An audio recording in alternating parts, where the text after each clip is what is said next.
안녕하세요. 승리한상 가족 여러분, 오늘은 누가복음 23장 33절에서 43절까지의 말씀입니다. 누가복음의 79번째 강조로 십자가상에서 우리의 죄를 속죄하신 예수님 첫 번째 말씀입니다. 승리한상은 말씀 중심 예배 중심의 성경 전문 교사를 양성하기 위해서 만들어진 성경 공부 교재입니다. 승리한상이 2017년 4월 누가복음 20장에서 24장까지의 말씀을 함께 묵상하고 있습니다. 승리한상은 발행이신 박유일 목사님의 구속사로 조망한 성경 연속 강의집을 통해서 편집이 되어 있고요. 이번 달 나온 신간에 대해서 알려드리겠습니다. 요에서 말라기가 저희들 드디어 완간되면서 소선지서가 다 완간되게 되었습니다.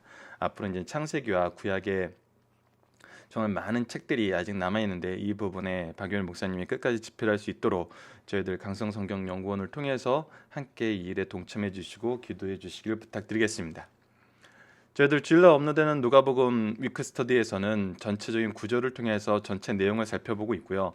그 내용을 가지고 이번 달에 있는 내용을 보고 있습니다. 이번 달은 특히 예수님의 예루살렘 활동으로 엄밀히 말하면 이제 고난주간 말씀이었습니다.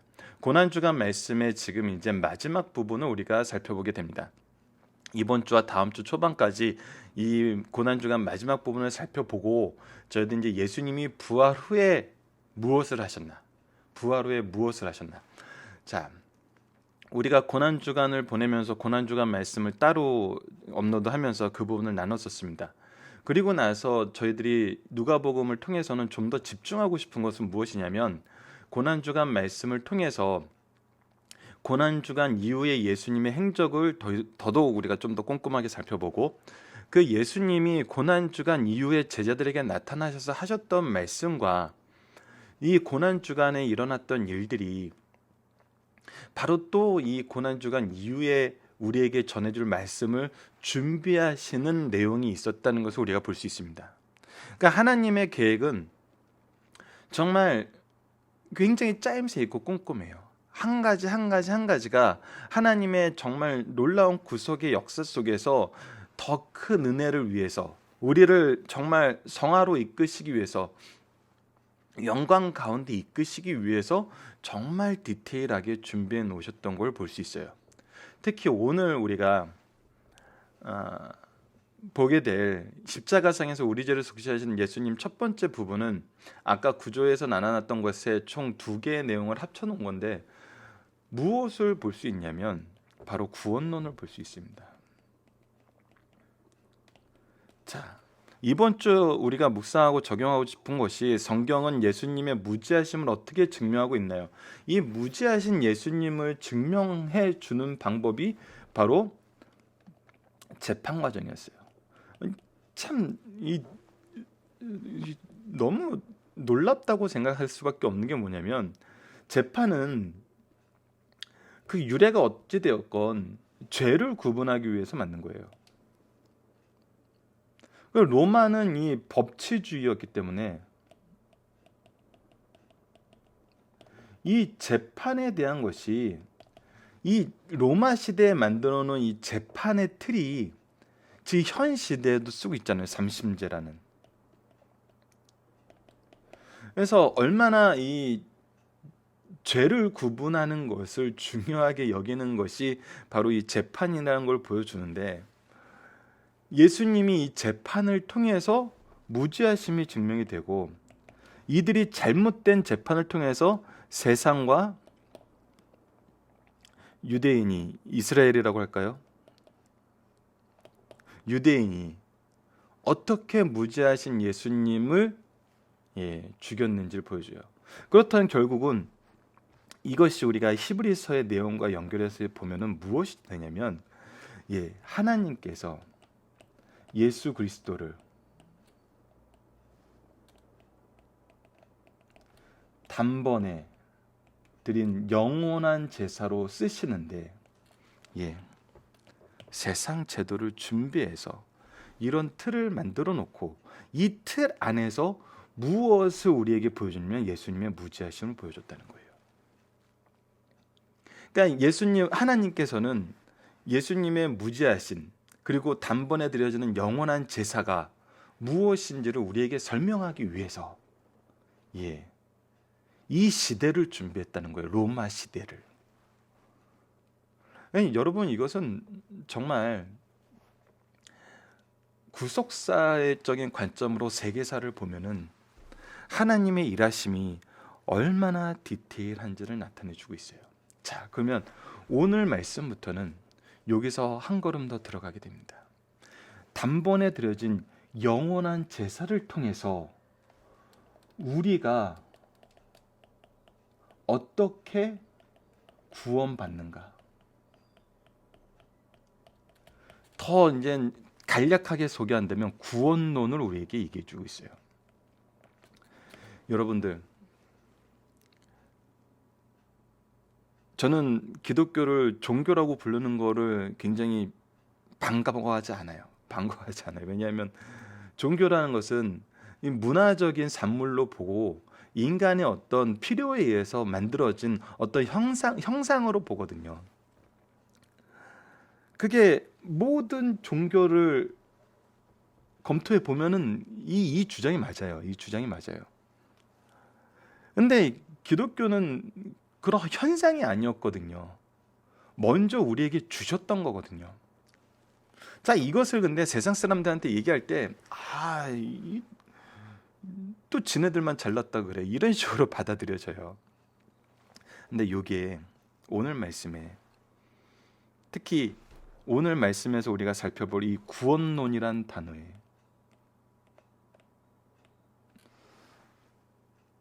세상 종교와 다른 기독교가 가지고 있는 참된 구원에 대한 내용이 우리에게 보여주고 있다는 것입니다. 여러분들, 굉장히 재밌는 건 뭐냐면 모든 종교가 이 구원론이 있어요. 이 구원론이 없는 종교가 없어요. 근데 어떻게 해야지 구원을 받을 수 있어요 하는 거에는 전부 뭐냐면 나의 성장, 나의 어떤 의예요. 거의 모든 것이 나의 의예요. 나의 의. 근데 이 나의 의라는 건 우리가 이미 성경을 통해서 계속 확인했지만 결국 뭐만 만들어요? 죄만 생성해요. 죄를 더 키울 뿐이에요.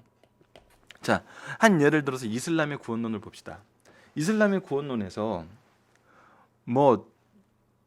이거는 극단주의자들만 하고 있다고 그러는데, 극단주의자들이 아니라 이제 순교에 대한 개념이에요. 순교에 대해서 그들이 가지고 있는, 죄송합니다, 웃으면 안 되는데, 순교에 대해서 그들이 가지고 있는 구원론이 뭐냐면, 순교를 해서 죽으면은 천국에 할렘이 준비되어 있다는 거예요. 수십 명의 미녀가 너를 위해서 준비되어 있다는 거예요. 이게 그들이 가진 구원론이에요. 그러면서 이들이 우리도 아브라함의 하나님을 믿는다 그래요. 그래서 순교하는 걸 두렵지 않게 해요. 그래서 그 순교를 자살폭탄으로 포장을 했기 때문에 이들이 극단주의라고 표현이 되고, 순교를 일반적인 이 내용적으로 가르치는 것이 일반적인 이 이슬람 코란적인 그런 구원론이라 그러는데, 여러분들 어쨌거나 근간은 순교하여서 얻게 되는 그 상급이 그들의 구원론의 핵심이에요. 다른 종교들을 다 연구해 보시면은 구원론에서 완벽한 차이를 보여요. 완벽한 차이. 구원론 이거 하나로 기독교와 모든 다른 종교가 나눠져요. 왜? 성경이 우리에게 가르쳐주고 있는 구원론이 도대체 뭐길래? 그 내용을 우리가 오늘 말씀에서 한번 확인해 보도록 하겠습니다. 십자가상에서 우리의 죄를 속죄하신 예수님입니다. 해답은 이미 나왔죠. 우리의 구원론은 예수님입니다. 자, 봅시다. 해골이라는 곳에 이르러 거기서 예수를 십자가에 못 박고 두 행악자도 그렇게 하니 하나는 우편에 하나는 좌편에 있더라. 여러분들, 오늘 말씀은 좀 더 간략하게 보고, 저희들이 이 부분에 대한 전체적인 정리는 우리 중심사상에서 박효일 목사님이 다시 설명을 해놓으셨어요. 박효일 목사님 강해지 특징을 보면은 더 어려워요. 더 힘들어요. 하지만 계속 그렇게 보게 만드세요. 어떻게 보게 만드냐면, 이 십자가상의 모습을 사복음서를 다 함께 놔두고 보길 원하세요. 그 관점에서 강의를 만들었던 것이 바로 지난주에 고난주간에 올렸던 고난주간 말씀이에요. 사복음서의 내용을 되도록이면 다 포함하고 그 사복음서를 통해서 예수님의 죽으시던 그날 모습을 통해서 우리에게 보여주시는 모습, 더 나아가서 고난주간 전체가 우리에게 주셨던 의미, 예수님의 사역, 백성들을 향한 사역, 관계에서의 사역, 그리고 예수님이 하나님을 향한 사역, 바로 가상 7원, 이 내용을 통해서 우리가 전체를 보기를 원하기 때문에 이 부분에 대한 설명은 다시 한번 우리가 중심상에서 좀 깊이 있게 봅니다. 그래서 우리가 이미 지난주에 고난주간 말씀에서도 이 부분을 확인했고, 또 오늘 우리가 중심상에서도 이 부분에 대해서 확인했기 때문에 오늘 이 저희들 본문 보는 내용에 대해서는 저희들이 구원론에 좀 더 무게를 중심을 두고 보도록 하겠습니다. 자, 그래서 어제 이뤘던 대로 그 행악자들이 좌우에 한 명씩 있어요. 이 행악자라는 것에 대해서 우리가 분명하게 볼 수 있는 건 바로 이 41절이에요. 40절과 41절의 이들의 대화를 통해서 이들이 어떤 행악자인지 이들의 죄가 기록이 되어 있어요. 그런데 반면으로 우리의 예수님은 이 앞부분의 말씀을 통해서 우리가 무엇을 확인했냐면 예수님의 무죄하심을 확인하고 넘어왔어요. 자, 이 차이를 보고 오늘 본문 말씀을 보는 게 굉장히 중요합니다. 이에 예수께서 이르시되 아버지여 저들의 죄를 사하여 주옵소서 자기들이 하는 것을 알지 못함이다 하시더라. 자, 이 부분은 이제 성경 말씀을 이루기 위한 것이었고, 이 앞부분의 말씀 우리가 지난주 가상 7원을 말씀을 통해서 배웠다시피 기독교의 정말 이 제사장적 신앙은 애통하는 기도고, 우리가 구원을 이루기 위해서 나아갈 때 예수님이 보여주신 모습은 뭐냐면 바로 용서예요. 용서함이 없으면은, 영혼을 향한 애통함이 없으면은 이 구원의 길에 우리가 동참할 수가 없어요. 그래서 팔복에서도 심령이 가난한 자는 복이 있나니 천국이 그들의 것이며 애통하는 자는 복이 있나니 그들이 위로를 받을 것입니다. 이 말씀을 우리가 항상 봐야 돼요. 우리가 하나님의 임재 앞에 있을 때 우리의 죄를 고백할 수밖에 없고, 그 죄의 고백은 필연적으로 영혼을 위한 애통함으로 나아가게 된다는 거예요.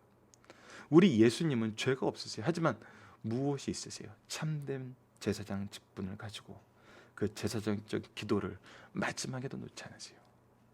우리에게 이것이 얼마나 중요한지를 보여주시면서 참된 이것이 하나님의 모습이에요.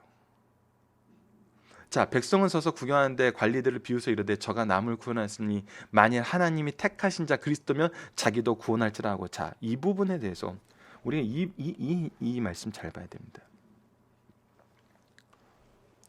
이것이 바로 세상이 가진 구원론이에요. 세상이 가진 구원론은 뭐예요? 우선 내가 잘 되는 거예요. 내가 잘 되는 거. 그러니까 예수님이 왜 십자가에 지셨는지 성경적인 의미, 하나님이 구속사적인 의미 그런 건 필요 없어요. 내가 잘 돼야 돼요. 그 얘기를 하는 것이 뭐냐면 관리들이에요. 관리들은 누구들이에요? 지금 유대 지도자들이에요. 이 관리들이 로마의 관리들이 아니에요. 그래서 이들이 생각하는 하나님의 구원론은 뭐냐면 내가 잘 되는 거예요.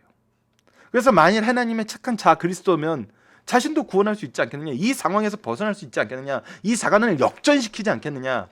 누구의 기준은? 내 기준으로. 무엇으로? 내가 잘 되는 것으로.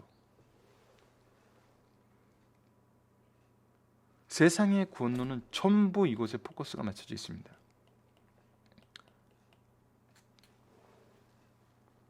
그나마 이슬람 아까 예를 들었다시피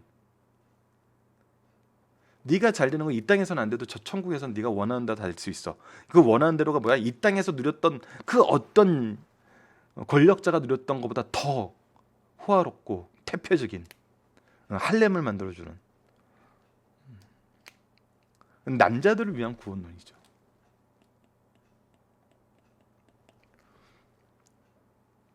그러니까 결국은 뭐예요? 나를 위한 구원론이요. 나를 위한. 이 나를 위한다는 거에서 여러분들 오해하지 않으셨으면 하는 것이 하나님의 구원론도 나를 위한 거예요. 근데 계속적으로 성경이 우리에게 확인시켜 주는 건 뭐예요? 나의 기준으로 나를 위한 거였을 경우에는 무엇이 더해져요? 죄만 더해져요. 죄만 커져요. 이것이 다른 거거든요. 그래서 우리가 예수 그리스도를 통한 올바른 구원론을 봐야 돼요. 자, 올바른 구원론은 뭡니까? 이제 아래쪽에서 소개되는 이 강도의 대하에서 나타납니다.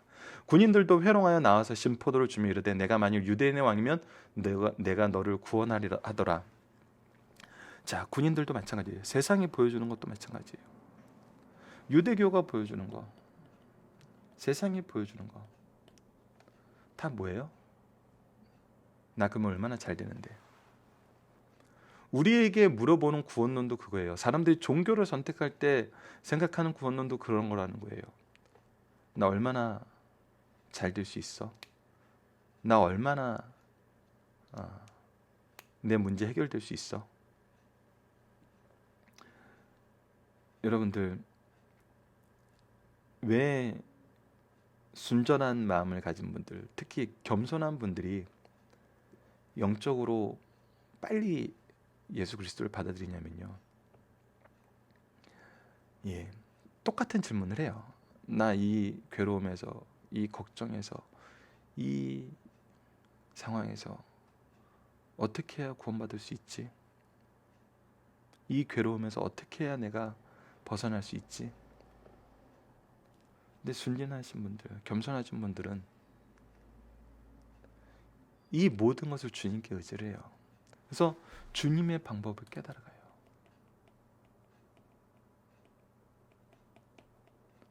근데 지혜 있다고 생각하고 교만한 사람들의 특징은 뭐냐면 내 방법. 십자가에서 내려와야 내가 구원 받은 거지. 십자가에서 내려와야 네가 그리스도인 거지. 십자가에서 내려와야 네가 하나님의 사람인 거지. 뭐예요? 방법이 내 거여야 돼요. 결과가 내 생각과 동일해야 돼요. 예수 그리스도를 통해서 근심 걱정이 벗어났는데 순전한 기독교인들은 그것을 경험하고 감사하는데 백성들은 예수 그리스도를 통해서 그것을 봐왔는데 지도자들은 내 방법이 아닌데, 내가 생각했던 것하고 다른데, 그래서 외면하게 되고 우리 핍박하게 되죠. 그런데 굉장히 재밌는 것은 하나님입니다. 하나님이 일하십니다. 하나님이 일하시며 그 위에 이는 유대인의 왕이라 쓴 패가 있더라. 하나님은 정말 빌라도의 손을 빌어서 이 일을 선포하시죠. 요한복음에는 이것을 히브리어, 헬라어, 로마어로 기록되어 있다 그랬어요. 무슨 뜻입니까? 유대 민족, 헬라 족속, 로마의 통치를 받는 모든 곳에, 즉 온 세상에 선포되었다는 거예요. 왜 굳이 빌라도가 이 세 가지 언어로 썼을까요? 하나님의 선포하심에 쓰임 받은 거죠. 자, 39절부터 봅시다. 달리 행악자 중 하나는 비방하여 이르되 내가 그리스도 아니냐, 너와 우리를 구원하라 하되. 굉장히 재밌어요. 이 사람의 이론은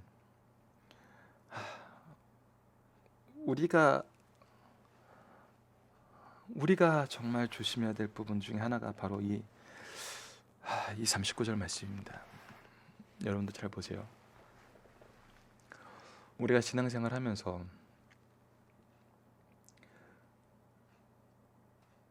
어떤 사람은 복만 강조하다가, 위에서는 복만 강조했어요. 복만 강조하다가 예수 그리스도의 구속을 바로 보지 못한 경우가 있어요.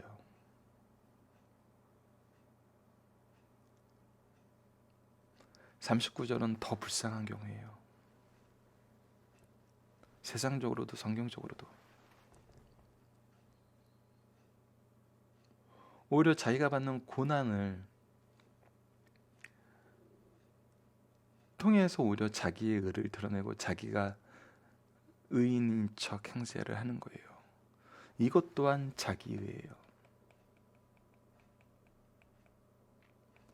정말 저는 이것이 가장 불쌍한 사람들 아닐까. 자기 의를 가지고 자기 의로 인하여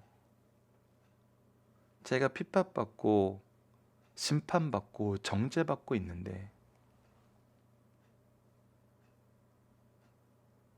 핍박받고 있는 것 자체가 내가 의라고 증거를 하고 있는 거예요.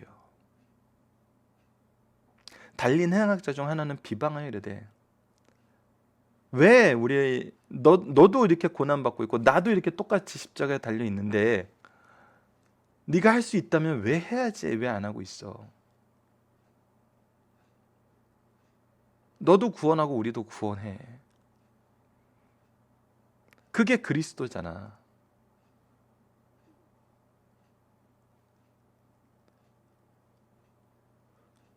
여러분, 세상에선 이런 구원론을 주장하는 사람도 많이 있습니다.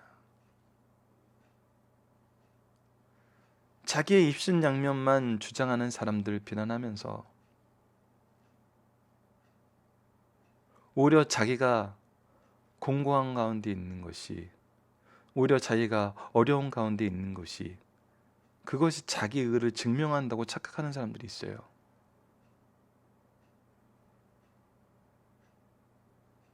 그러나 또다시 어제와 동일한 결론을 보여주는 말씀이 40절과 41절입니다. 하나는 그 사람을 꾸짖어 이르되, 내가 동일한 정죄를 받고서도 이미 이것이 우리 죄 때문인데, 오히려 심판을 받고서도 죄가 드러났음에도 불구하고 무엇하지 않아? 하나님을 두려워하지 아니하느냐.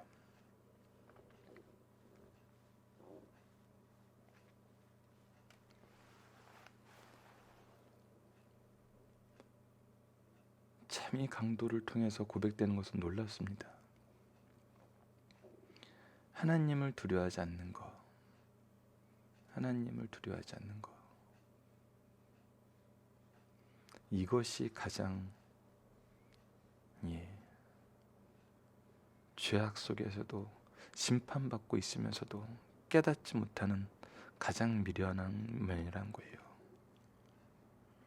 우리가 하고 있는 행동이 하나님을 두려워하지 않는 것일 수 있다는 것입니다. 그래서 우리는 우리가 행한 일에 상당한 봉을 받는 것이니 이에 당연하거니와 우리의 죄는 드러났어요. 우리의 죄는 드러났어요. 예수 그리스도가 오심으로 더더욱 드러났어요. 우리 모두 죄인 아닌 사람 없어요. 우리가 그것을 통해서 유일하게 고백할 수 있는 단 한 가지, 예수 그리스도는 죄가 없으심 무죄하신 분이시라는 거예요. 그의 고난 받으심은 우리하고는 완전히 다르다는 거예요. 그가 가지고 계신 것은 죄됨이 하나도 없다는 거예요. 그래서 이 앞에서 예수님의 무죄하심을 정말 여러 가지 방법으로 설명하고 있습니다. 그리고 딱 하나 보게 된다는 겁니다. 딱 하나. 하나님을 두려워하는 마음, 예수님의 무죄하심에 당하는 고난, 이것을 통해서 딱 하나 보게 만드시는데, 이르되 예수여 당신의 나라에 임하실 때 나를 기억하소서. 누구만 바라보게 만듭니까? 예수 그리스도 나의 주, 오직 예수 그리스도가 나의 주심만을 바라보게 만듭니다. 예수께서 이르시되 내가 진실로 진실로 내게 이르노니 오늘 내가 나와 함께 낙원에 있으리라. 이것이 바로 기독교의 구원론입니다. 예수 그리스도 나의 주를 통해서 그분의 은혜로, 그분의 무지하심의 십자가로, 부활로 우리는 구원받게 되었던 것입니다. 고난주간에서도 잠깐 나눴지만 이것이 우리가 끝까지 영혼을 포기할 수 없는 가장 확실한 증거의 말씀임을 우리가 알고 있어요. 그래서 기독교인들이 절대 포기하지 않는 것이 무엇이냐면 바로 영혼 구원에 대한 부분입니다. 절대 포기할 수 없어요. 왜? 이 구원론이기 때문에. 예수 그리스도로 나의 주, 이 예수님을 바라본, 예수님을 인하여, 예수님을 통하여 받은 이 구원이기 때문에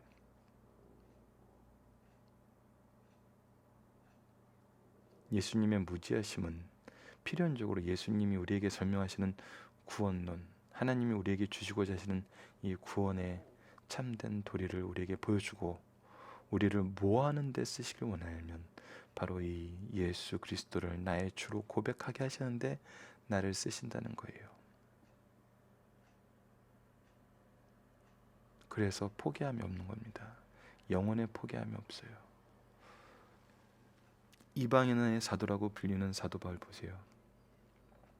유대인을 향한 그의 선교의 열정이, 예수 그리스도를 통한 이 구원의 역사하심을 이루는 열정이 한 번이라도 식은 적이 있습니까? 없습니다. 절대 포기하지 않아요. 이 구원론이 있기 때문에 이것이 세상과 분명히 다름을 우리는 확인할 수 있어요.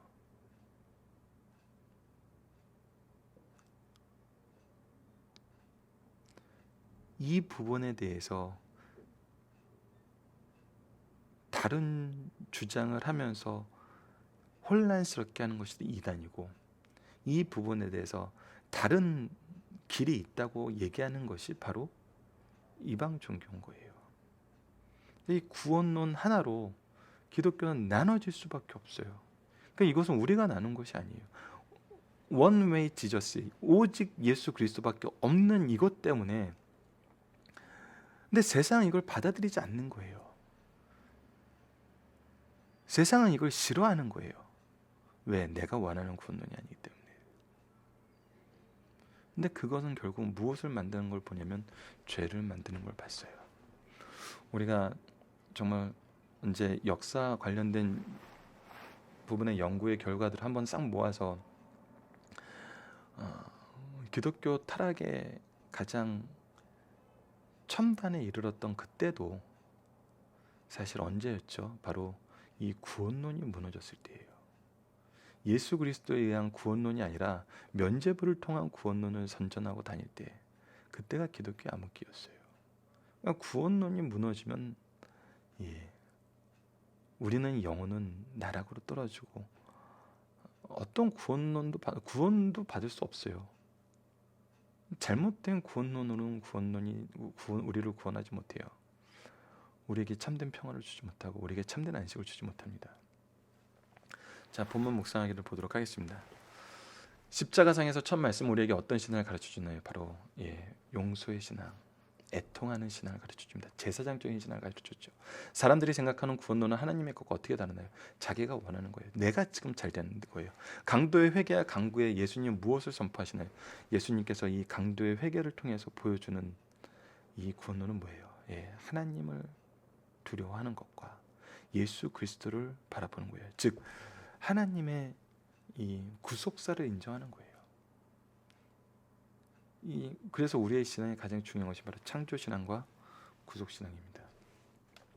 자, 중심사상을 통해서 전체 내용을 다시 한번 간단하게 살펴보도록 하겠습니다.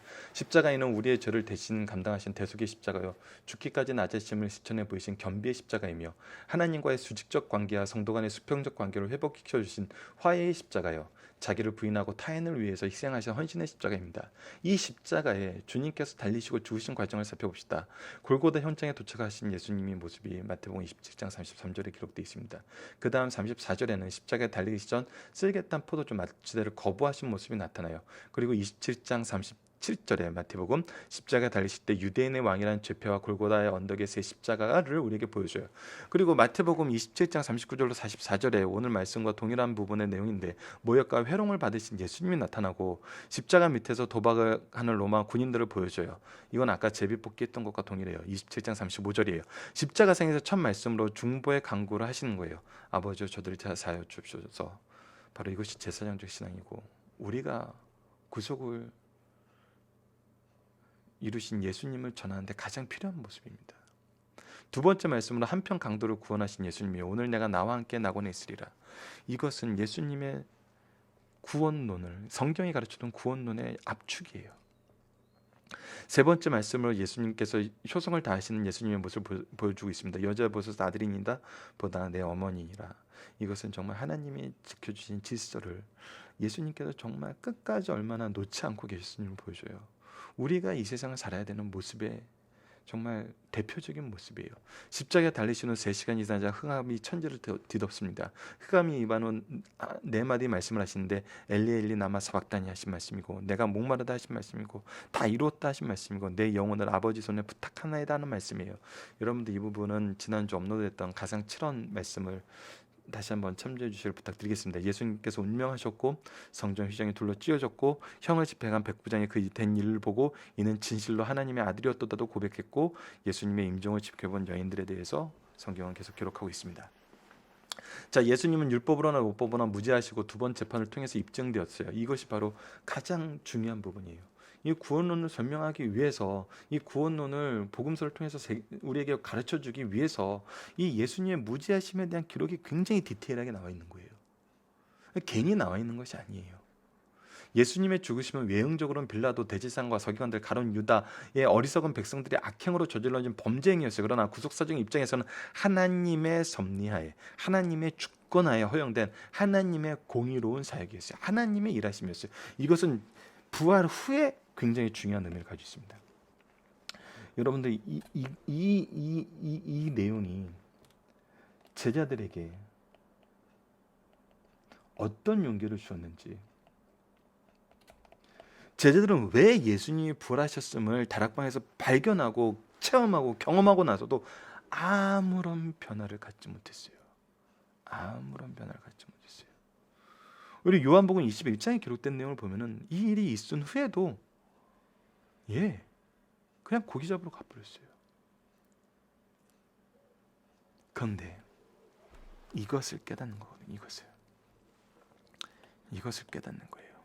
이것을 깨달음이 제자들을 사로잡고 있던 두려움과 헛된 공포를 어떻게 이겼는지 보여준다는 겁니다. 이것이 지금 우리 시대에도 동일하게 역사한다는 거예요. 우리가 가진 두려움, 세상에 대한 두려움, 신앙을 바로 지키는 것에 대한 두려움, 예수 그리스도를 인정하는 것에 대한 두려움, 이 두려움에서 벗어나게 하시는 하나님의 주권, 하나님의 섭리, 이것을 우리가 반드시 예수님 부활 후의 사역을 통해서는 나눠야 됩니다. 죄인을 구속하시기 위해 예수 그리스도께서 십자가에 죽으신 행위는 하나님의 사랑과 공의를 충족시키는 역사였어요. 하나님께서는 십자가의 공로를 믿고 의지하는 자들의 공의로 충족시키셨으므로 사랑으로 다스리세요. 그러니까 예수님의 공로로, 예수님의 공의로 우리를 충족시키신다는 거예요. 하지만 회개하지 않는 자와 믿지 않는 자는 하나님의 공의에 의해 저주를 받아요. 그러니까 하나님의 공의에서 벗어난 사람은 없어요. 벗어날 수 있는 사람도 없어요. 예외적인 경우도 없어요. 사도들은 이를 확인하였어요. 구약에서도 출애굽 때 구름 기둥이 나옵니다. 이는 이스라엘 백성을 안내하는 주는 광명이었으며 예굽 사람들에게는 혼란과 흑암이었어요. 이 두 가지 의미를 우리는 분명히 볼 수 있어야 돼요. 주께서 십자가상에서 구속의 성취하심으로 구약의 제사제도는 완성되었습니다. 이전에는 대제사장이 하나님의 임재의 상징인 지성소에 1년에 한 번 들어갈 수 있었어요. 그러나 이제 누구라도 주의 이름을 부르면 하나님께 나아갈 수 있게 되었어요. 그리하여 우리는 오늘 이런 자리에서 모두 함께 하나님을 찬양하며 경배하게 되었어요. 구약시대의 성전 구조를 참고하면 얼마나 우리가 큰 은혜에 이르겠는지 알 수 있어요. 정말 구별된 사람들만 들어갈 수 있었어요. 그러나 이제 우리 모두가 들어가요. 왜? 예수 그리스도 때문에. 하나님과 우리의 화평을, 교제 회복을 이루시는 예수님의 모습을 볼 수 있습니다. 예수님의 재판 후에도 가진 모욕과 학대를 당했습니다. 사내들인 공의 재판 후에도 예수님께서 모욕과 구타를 하였고, 빌라도의 사형 확정 판결 후에도 로마 군인들이 할 수 없는 모욕과 학대를 가하였어요. 예수님을 십자가에 달아놓고 대제사장들과 서기관들과 장로들은 회롱하였어요. 구경꾼까지도 거짓을 사실화시켜 모욕하였어요. 이때 십자가에 못 박힌 강도들까지도 주님을 욕하였어요. 이는 예수를 믿을 때 이유 없이 무고히 모욕과 학대를 받을 수 있다는 사실을 우리에게 보여줍니다. 예수님이 받으신 학대는, 학대 이유는 사라지지 않아요. 세상에서 사라지지 않아요. 그렇기 때문에 우리가 학대받고 핍박받는 이유가 예수님이 당하신 이유와 동일한 것으로 계속 지속될 수 있다는 거예요. 예수님이 지상에 계실 때의 제사는 옷 한 벌이었다. 그러나 그것까지도 사형을 집행한 군인들이 나눠 가졌고, 속옷은 제비 뽑아 당첨자가 차지하였어요. 우리의 구원을 위해 고난받으신 십자가 밑에서 도박판이 벌어진 것이에요. 성도들이 예수 믿고 세상 사람보다 더 바르게 빛의 사명을 감당하게 하여 달라는 기도보다 더 잘 살게 해야 되는 기도만 드린다면 좀 저급한 신앙생활이 아닌가 생각하게 하시는 말씀이에요. 우리가 해야 되는 것은 사명을 감당하게 해달라는 것이지, 사명 감당하게 하려면 잘 살게 해달라는 기도가 아니라는 거예요. 주님께서 십자가상에서 하신 7마디 말씀 중 오전에 3마디 말씀을 하셨어요. 이것이 오늘 우리가 살펴봤던 내용까지 포함된 말씀입니다. 이에 원수들의 죄를 용서해달라는 주라는 예수의 기도는 우리 성도들이 이웃과의 관계에서 해갈 기본적인 기도예요. 제사장적인 기도예요. 애통하는 기도예요. 반드시 구원 사역을 위해서 해야 되는 기도예요.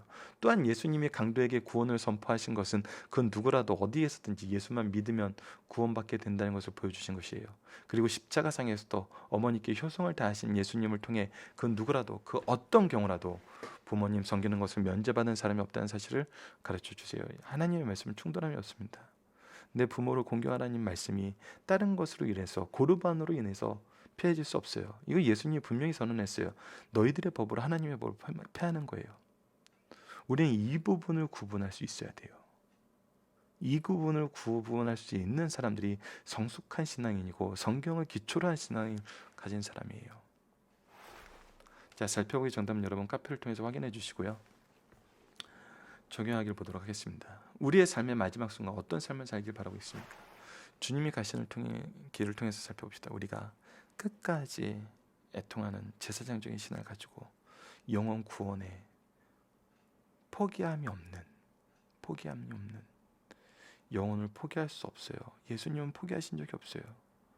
근데 우리는 왜 예수님의 재판권을 우리가 가져와서 이 사람은 되는 사람, 이 사람은 안 되는 사람, 이 사람은 교회에서 나가야 되는 사람, 이 사람은 교회에 있어도 되는 사람, 왜 우리가 그걸 나누죠?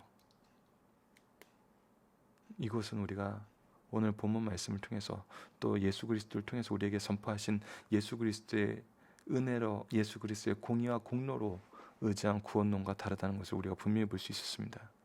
이 부분 우리가 반드시 점검하고 고쳐야 되는 부분입니다. 말씀을 기초로 기도하기를 통해서 마치겠습니다. 하나님, 십자가상에서 예수님을 통해 제사장으로서 마지막까지 죄의 용서를 강구하여 선지자로서 하나님의 뜻을 보이시고 왕으로서 구원의 역사를 이루어 나가심을 보게 하심을 감사합니다. 우리가 인생을 살면서 왕같은 제사장으로 언제나 하나님의 아름다운 덕을 선포하게 하소서. 예수님 이름으로 기도드립니다. 아멘.